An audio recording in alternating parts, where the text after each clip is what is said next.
Halo semuanya, kembali lagi dengan saya Restu Hadi Wijaya. Di video kali ini saya akan mencoba membahas ataupun mereview token namanya itu MetaPax. Tapi seperti biasa, ingin saya tekankan dulu bahwa ini bukan video saran investasi, ini bukan video ajakan untuk membeli suatu cryptocurrency, terutama tokennya dari MetaPax ini. Anda harus riset sendiri, harus mandiri, harus dior. Karena kenapa? Karena profit and loss Anda, tanggung jawab Anda sendiri, bukan tanggung jawab saya. Oke, kita nggak perlu lagi basa-basi, kita bahas MetaPax sekarang.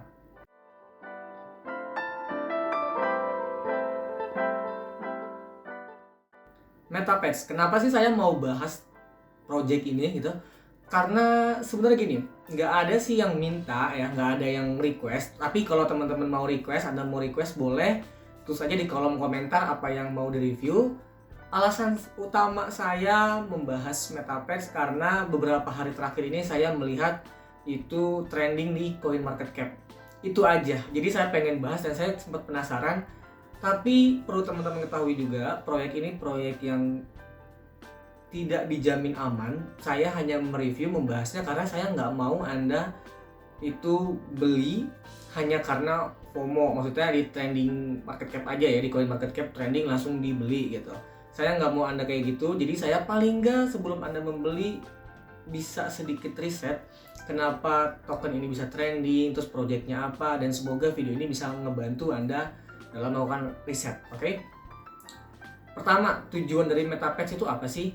Nah, mereka ini ingin masa depan MetaPax menjadi platform utama untuk membuat dan mengolah hewan peliharaan dan menjadi game pertama kali yang memelihara hewan secara virtual kemudian dapat disesuaikan dalam versi digitalnya. Kemudian kalau kita bahas tokenomiknya ya, tokenomiknya itu menurut saya luar biasa dalam artian cukup banyak karena jumlahnya itu ada 100 quadrillion tokennya itu berjalan di jaringan BIP20 ataupun di Binance Smart Chain. Sebagai rinciannya mereka itu ada pajak ya, 2% itu akan kembali kepada holder pajaknya. Kemudian 3% itu akan dikembalikan kepada liquidity. Kemudian 5% itu untuk price fund wallet untuk community juga. Nanti akan saya jelaskan apa itu price fund wallet. Kemudian 1% untuk marketing, 2% untuk mereka buyback gitu. Nanti ini akan jadi sesuatu yang bisa jadi bagus, bisa jadi buruk. Maksudnya gimana? Jadi gini, saya masih bingung di white papernya, di websitenya, di light papernya, dan di Discord dan di Telegram itu nggak ada penjelasan buybacknya seperti apa. Maksudnya gimana? Jadi gini, mereka kan jelas di sini ingin menggunakan teknologi kecerdasan buatan atau AI ya, artificial intelligence, untuk melakukan buyback token dan membuang atau meng-kick out paper hands. Nah, masalahnya ketika mereka membeli token itu di pasar dengan metode buyback, yang sudah di buyback, yang sudah dibeli itu akan seperti apakan? Apakah itu wallet akan jadi seperti wallet mati gitu di wallet, apa akan digunakan lagi oleh developer untuk marketing dan lain sebagainya? Nah, ini nggak ada penjelasannya. Jadi teman-teman harus tanya ke komunitasnya kalau misalkan mau pegang ini, ataupun paling nggak sedikit kritis gitulah, nggak masalah buat saya. Ataupun saya rasa nggak ada masalah untuk kritis sedikit. Ini token yang sudah di buyback akan jadi kayak semacam wallet mati di wallet, atau akan dipergunakan untuk lain sebagainya, karena ini penting juga, oke? Tapi sayangnya penjelasannya nggak ada, jadi saya nggak bisa menjelaskan lebih jauh. Kemudian totalnya itu jadi 13%. Jadi setiap kali kita buy, sell, or transfer, itu kita akan kena pajak transaksi 13% di luar dari gas fee dan juga slippage. Jadi cukup besar 13% saya rasa ya. Kemudian kita akan bahas mengenai project utility-nya atau utilitasnya lah, atau manfaatnya lah, atau kegunaannya lah gitu. Oke? Yang pertama itu ada namanya price fund game. Jadi ini tuh sebenarnya kayak semacam games dimana di bawahnya lagi, maksudnya di price fund game ini ada banyak games, terutama ada Telegram games, kemudian ada Discord games, turnamen, dan juga ada MetaPax apps games. Nah, apa itu sebenarnya MetaPax apps game? MetaPax Games akan menjadi cara untuk melibatkan komunitas dan membantu mereka membangun hubungan dengan cara yang menyenangkan dan kompetitif. Itu kata mereka di white papernya, bukan kata saya. Jadi saya hanya mencoba menjelaskan dan semoga Anda bisa sedikit tercerahkan. Dan sepertinya perlu saya disclaimer dulu, saya lupa tadi di awal nggak saya jelaskan bahwa saya akan mencoba mereview ini secara netral, jadi tidak akan menaikkan dan juga tidak akan menjatuhkan token ini. Dan saya juga tidak bisa menjamin apakah token ini aman, apakah token ini scam, apakah token ini akan rug-pull. Saya nggak bisa menjamin dan saya hanya mencoba menyampaikan daripada Anda kena FOMO gitu aja tanpa paham ini proyeknya seperti apa. Oke. Kemudian kita akan masuk ke ranah NFT-nya. Jadi jelas ya kalau MetaPets ini intinya mereka itu ingin membuat sebuah platform metaverse, tapi sebenarnya mereka arahnya tuh lebih ke hewan peliharaan. Jadi kita bisa memelihara anjing, kucing, sapi, kuda, mungkin juga buaya, harimau gitu kan. Asal jangan buaya darat aja, oke? Kemudian NFT, kita masuk ke ranah NFT-nya. Tadi kita lanjutin lagi. Di NFT ini mereka menjelaskan di white paper-nya akan ada airdrop NFT. Kemudian akan ada peluncuran seri terbatas NFT dari collection pet yang berbeda. Kemudian ada NFT super eksklusif for holder atau untuk holdernya. Kemudian juga ada NFT marketplace-nya. Jadi ini NFT marketplace pets, oke? Jadi kayak semacam marketplace hewan peliharaan gitu yang bisa diperdagangkan, sell, buy, or swap. Ini dalam pengembangan, saat ini sedang dalam pengembangan kata mereka ya. Kata mereka di AMA dengan bsc.news. Kemudian ada NFT merch. Jadi itu kayak semacam NFT barang dagangan. Yang didagangin itu apa? Itu kayak toys atau mainannya, kemudian makanan dari si hewan peliharaan itu. Kemudian di NFT itu, jadi kan ada NFT tadi kan jelas. Nah, ada gamesnya juga, NFT games disebutnya sama mereka itu. Nah, apa sih NFT games itu? Ini tuh sebenarnya game NFT di mana kita dapat melatih pet kita menandaninya dan membiakannya. Jadi kita bisa dandanin si pets kita atau hewan peliharaan kita ataupun juga mengembangbiakannya. Di situ di NFT games itu ada 5 kategori lagi, serta 5 anakan lagi. Yang pertama itu ada best pet contest. Jadi akan ada kontes hewan peliharaan terbaik gitu menurut mereka. Kemudian ada 2 dimensi gamesnya, ada 3D gamesnya atau 3 dimensinya. Kemudian ada augmented reality games dan turnamen. Untuk 2 dimensi gamesnya atau 2D gamesnya itu launching di BSC Network. Tampilannya akan saya coba tampilkan di sini dan di sini, oke? Jadi ini berjalan di jaringan BSC.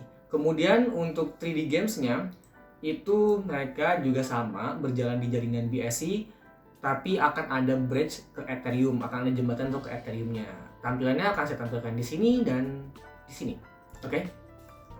Untuk augmented reality gamesnya itu saya tampilkan mungkin di sini. Ya, kalau teman-teman lihat nggak salah itu sangat mirip dengan Pokemon. Sekilas ya itu kayak unicorn gitu. Kalau nggak salah ada namanya Pokemon tapi saya lupa. Tapi saya ingat banget ini familiar banget dengan Pokemon tampilan. Saya nggak bilang mereka mengikuti Pokemon loh, enggak loh. Tapi hanya mirip sedikit aja. Kemudian ini nggak ada di white paper-nya dan juga nggak ada di website dan juga white paper-nya ya. Di Discord juga saya kayaknya belum lihat. Ada namanya MetaFit. Jadi sebenarnya MetaFit itu apa? Ini tuh kayak semacam aplikasi games yang mana kita akan mendapatkan manfaat langkah jika kita banyak melangkah kemudian menggunakan aplikasi ini, kita akan dapat reward. Jadi ngebantu kita dalam bentuk kesehatan. Sebenarnya ini menurut saya sedikit keluar jalur ya dari ininya. Tapi nggak tahu juga kalau misalnya mereka bawa hewan peliharaan terus kita ngajak jalan-jalan gitu, ceritanya bisa memanfaatkan MetaFit kan. Kadang banyak juga tuh kita kalau misalkan punya anjing atau kucing, kita bisa ngajak mereka jalan-jalan sore gitu kan. I don't know, kita lihat aja nanti. Kemudian ada MetaDeps, oke? Jadi ini tuh kayak semacam desentral aplikasinya mereka yang buat gitu, itu nanti akan ada namanya MetaPads Social Meetup. Jadi sudah jelas ya namanya itu ya untuk meetup para komunitas lah. Kemudian ada MetaPads Web. Kemudian ada Custom Pad NFT Launchpad. Jadi dengan fitur ini kita bisa kustomisasi pads yang kita miliki sesuai dengan keinginan kita sendiri. Kemudian ada MetaPads Breeding Depths. Jadi kita dapat mengembangbiakan MetaPads yang kita miliki, bahkan kita bisa menyampurkan hewan dari keturunan yang sama untuk dapat menghasilkan keturunan yang unik yang belum pernah ada sebelumnya. Jadi kita bisa breeding pets yang kita punya di MetaPads nanti. Kemudian ini ada Prize Fund Wallet. Jadi tadi sudah dijelasin ya, kalau ini tuh ada 2%. Kalau nggak salah, coba kita buka dulu. Saya juga takut salah, udah lama kan lupa. Kita lihat dulu, ya 2%. 5%. Jadi 5% dari tokenomicnya itu akan masuk ke Prize Fund Wallet. Nah, sebenarnya apa sih ini tuh, Prize Fund Wallet ini? Jadi kayak semacam kontes yang mana kalau kita menang, kita akan dapat reward. Reward itu dari mana? Reward dari mana? Dari mereka yang transaksi buy, sell, or transfer tadi 5% kena pajak itu akan disediakan untuk kontes ini gitu. Kemudian final stage, maksudnya gimana? Jadi di white papernya itu ada kayak yang sedang mereka atau finalnya gitu, final stage-nya mereka yang mereka siapkan itu virtual reality games development. Jadi karena jelas ya metaverse, mereka sedang mengembangkan atau akan mengembangkan virtual reality-nya. Kemudian juga mereka final stage-nya itu akan mengintegrasikan games dengan platform metaverse populer. Jujur aja, ini penting buat saya, nanti akan saya coba jelaskan di akhir video. Kemudian ada MetaPads VR headset, jadi mereka itu pengen bikin headsetnya gitu, VR-nya. Kemudian ada MetaPads Custom Metaverse. Ini tuh apa? Jadi ini kayak tempat pemilik hewan peliharaan dapat bermain, bertemu, mengembangbiakan hewan peliharaan mereka, dan bersenang-senang. Jadi kayak sebuah platformnya lah ya. Itu intinya final stage-nya, ketika mereka sudah jadi, akan ada itu loh maksudnya di akhirnya itu. Kemudian kita akan masuk ke pembahasan selanjutnya.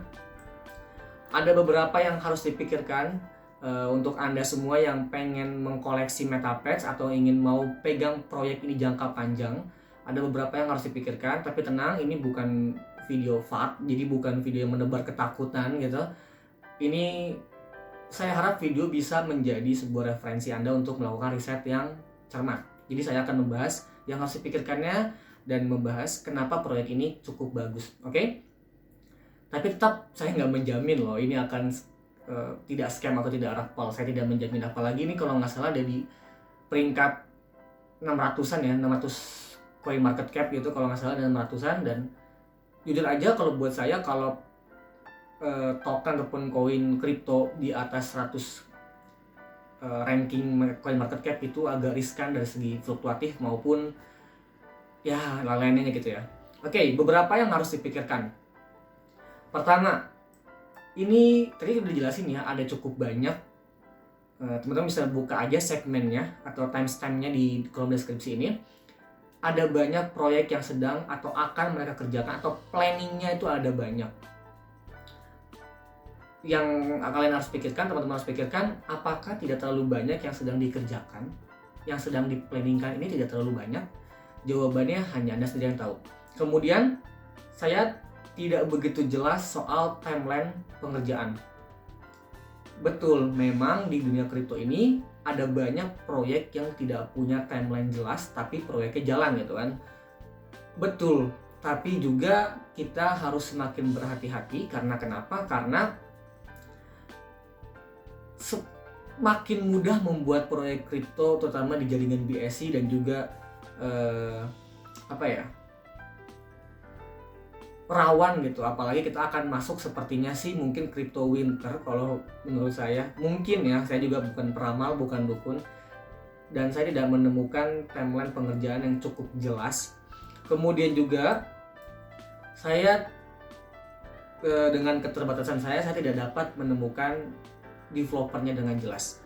Maksudnya siapa developernya, backgroundnya apa, dan lain sebagainya. Memang di dunia cryptocurrency sekali lagi itu hal yang biasa. developer yang nggak jelas itu biasa. Bahkan BTC aja sampai saat ini kita belum benar-benar tahu dan yakin siapa developernya. Tapi ini bukan BTC dan ini bukan proyek yang pertama kalinya atau bukan proyek yang masih baru-baru nggak ada rug.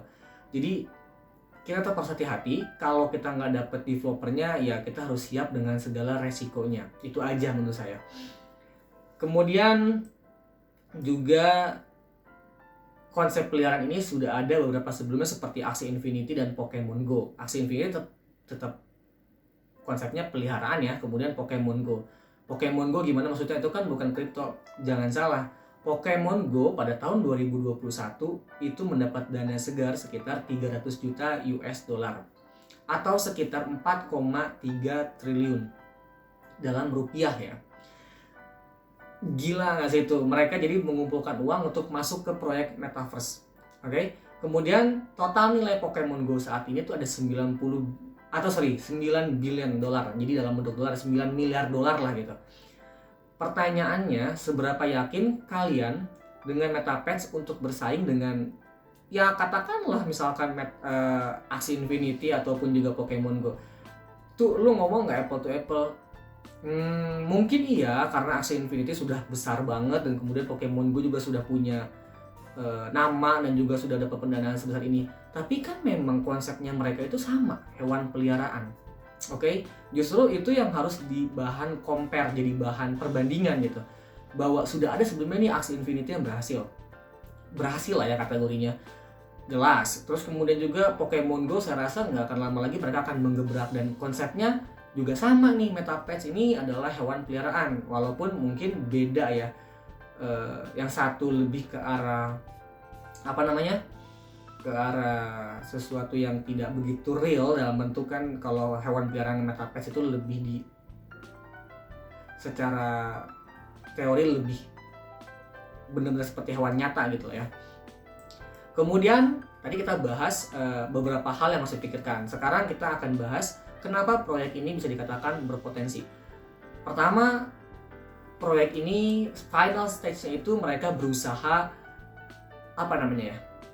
mengintegrasikan MetaPads dengan platform Metaverse populer lainnya. Itu penting banget karena gini, kalau MetaPads hanya berjalan di platform mereka doang, kayaknya kurang gitu. Nggak tahu kenapa kurang aja gitu. Saya kurang ini gitu. Tapi kalau misalkan mereka bisa ada di The Sandbox, kemudian juga Decentraland, misalnya nanti final stage-nya ke sana gitu lah ya. Itu bagus gitu, bagus banget. Apalagi kan ini konsepnya hewan peliharaan dan itu murni bagus. Kemudian kalau teman-teman lihat video ini, saya tampilkan. Saya rasa ini bisa jadi sesuatu yang menarik di mana beberapa kepercayaan beragama ya tidak bisa memelihara hewan seperti anjing gitu. Karena ada najisnya, kalau kena air liurnya dan lain sebagainya lah ya. Saya nggak mau bahas kesana, tapi intinya beberapa kepercayaan memang melarang itu atau tidak disarankan. Tapi dengan kita punya MetaPads, teman-teman bisa lihat videonya, kita bisa punya anjing versi digitalnya. Jadi kita nggak ada lagi bahasa kena najisnya dan lain sebagainya. Jadi ini bisa satu jadi acuan kenapa proyek ini cukup berpotensi. Oke? Kemudian juga ada orang yang alergi kucing kan, karena kutunya. Ada saudara saya, ponakan saya itu kena kutu kucing, mukanya langsung kayak buntus-buntus gitu. Jadi kita bisa punya hewan peliharaan tanpa benar-benar memilikinya gitu. Dan itu salah satu potensi kenapa ini akan cukup digandrungi. Dan yang ketiga, jika dibandingkan dengan Pokemon Go, kemudian juga dengan Axie Infinity, ini sudah dibahas ya, kelebihan MetaPads ini, hewan peliharaannya itu terasa seperti hewan beneran kalau sekilas dari video yang ditampilkan. Tadi ditampilkan. Jadi lebih ke arah hewan beneran gitu dibanding kayak Axie Infinity kan kayak games banget gitu ya. Kemudian juga Pokemon Go ya udah jatuhnya kayak fiksi gitu kan. Saya suka Pokemon Go, saya suka dulu nontonnya gitu kan. Kalau Axie saya nggak mainin, jujur aja saya nggak main Axie. Tapi MetaPads punya kelebihan, dia memiliki atau enggak konsepnya lebih ke hewan peliharaan yang real gitu. Nah itu beberapa alasan kenapa kalian harus memikirkan proyek ini secara matang-matang sebelum masuk tadi yang arah negatifnya, dan kemudian kenapa kalian harus berpikir bahwa ini proyek yang cukup berpotensi ke arah positifnya ya tadi. Dan perlu teman-teman ketahui juga, ini bukan video ajakan untuk membeli Metal Pets, ini bukan video promosi, saya nggak dibayar sama sekali, saya hanya ingin membantu Anda dalam melakukan riset mandiri. Jangan sampai kena FOMO, dan kalau misalkan kalian udah masuk, kan harus siap dengan fluktuasi harganya, karena apalagi ini bukan kripto yang menurut saya, ataupun token yang ada di atas 200 ranking 200 coin market cap, jadi cukup sangat berfluktuatif gitu. Jangankan 200 atau jangankan yang 200 kayak gini, yang 100 aja yang kayak ya 1 sampai 50 juga sangat berfluktuatif, apalagi yang seperti ini. Bisa resiko dari harga, bisa resiko dari developernya scam ataupun rakpal. Jadi Anda harus siap, kalau misalkan masuk, harus masuk dengan porsi yang saya rasa siap untuk hilang, bukan porsi yang dengan uang dapur, uang operasional sehari-hari dan lain sebagainya. Jadi itu aja pembahasan saya kali ini, review kali ini. Semoga bisa bermanfaat, semoga bisa membantu Anda lebih cuan ke depannya. Thanks for watching.